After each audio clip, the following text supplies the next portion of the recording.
If you ask people what they regret, especially as they get older, what they generally report is things not done. It's not for the past. It's not even for the present. It's to transform the future into the present. We build circuits within us for habitual action that we've practiced many times that seem to run in a very deterministic fashion. And we are a strange combination of deterministic and non-deterministic as far as I can tell. But what our consciousness seems to be for is to encounter those things that we have not yet encountered. And those things that we have not yet encountered seem to me to be those things that have not yet been brought into being. And so you could say that what our consciousness is for the encounter with potential.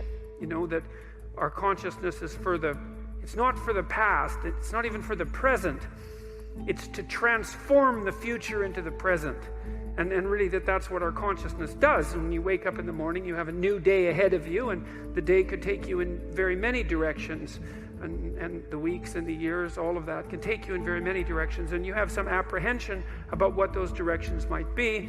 You have some apprehension about what role your choices might make in transforming that potential into one form of actuality or another. I mean, you certainly know that there are dreadful mistakes that you might be very tempted to make that would produce all manner of hell around you and still be tempted to do it. It seems like it's sitting there right in front of you as a possibility.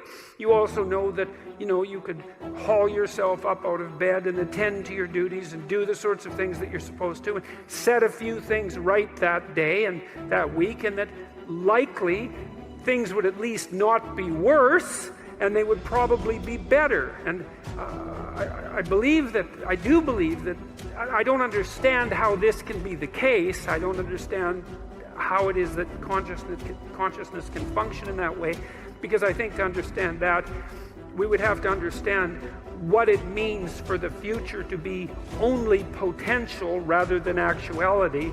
And who the hell understands that? I mean, no one. And then we'd have to understand how it is that our conscious choices and our conscious ethical choices transform that potentiality into actuality, into reality, into the present and the past. And we certainly act as if we believe that that's what we do. Socrates said that he had a daemon, and by which he meant an internal voice. And he said that he always listened to it. And that was what made him different from other people, that he always listened to this voice.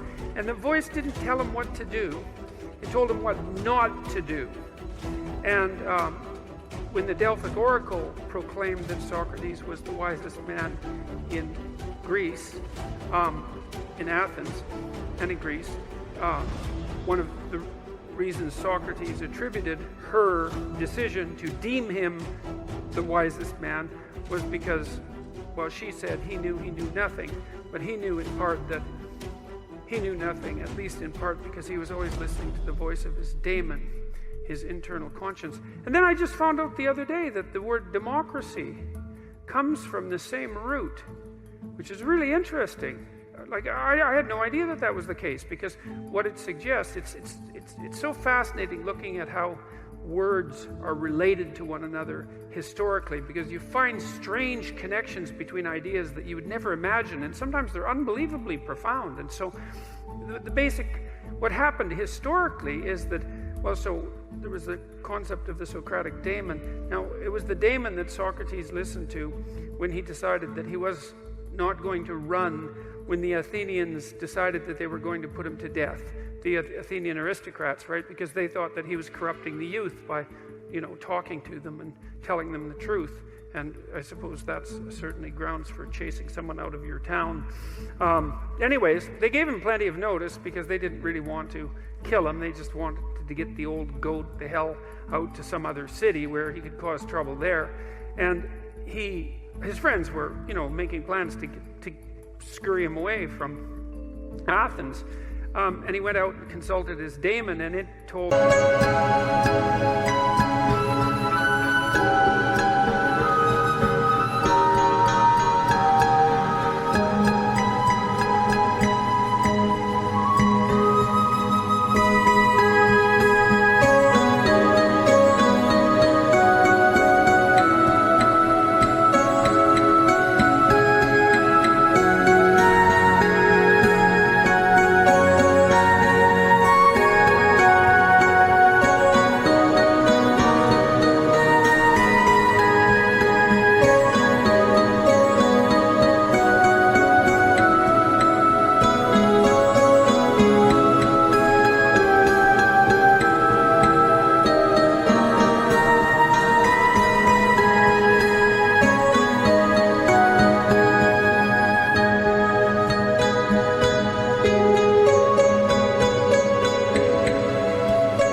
that was a big shock to Socrates because, of course, he didn't want to die, and but yet he had decided that he was always going to follow the dictates of the daemon, and so he did something that only a philosopher would do, was reversed his assumptions. He thought, oh, well, I was afraid of dying, and my daemon said, stick around, and so I must be wrong. It must be worse to risk not following that internal voice than to risk this form of death, which is a question you have to really wrestle with, and one his friends weren't very happy about. But in any case, he didn't run, and we have two good court-like documents attesting to that, one written by someone named Xenophon and the other by Plato. They're very interesting documents. I would highly recommend reading them. They're very short, and one of the reasons I would recommend reading them, apart from the fact that they're fascinating and short, is that you also get the sense from what Socrates wrote that because he had lived his life fully, no holds barred in some sense, that he could let it go when the time came. And that's an interesting thing, because, well, it's a question I think that we all wrestle with. We should. Is like, well, is there a purpose to our life? And, well, that's a hard question. And then if there is a purpose, well, how is it expressed? And then if there is a purpose and our lives are truncated, as they are by death, then how can that purpose have significance? And those are hard questions. But Socrates' experience seemed to be that he had lived enough in his life so that when push came to shove, which it certainly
to gracefully let it go. And he attested to that with his death, and that's fairly convincing.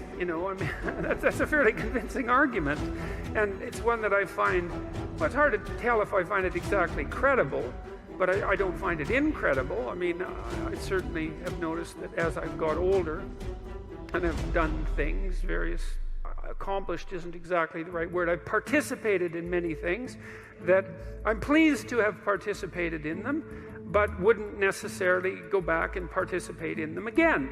It's sort of as if when you do something and you finish it, it's as if it's done. You don't have to do it again. And maybe it's possible, who knows, that if you finish your life, whatever that might mean, if you exhaust your life, then that's enough life, that you've had enough.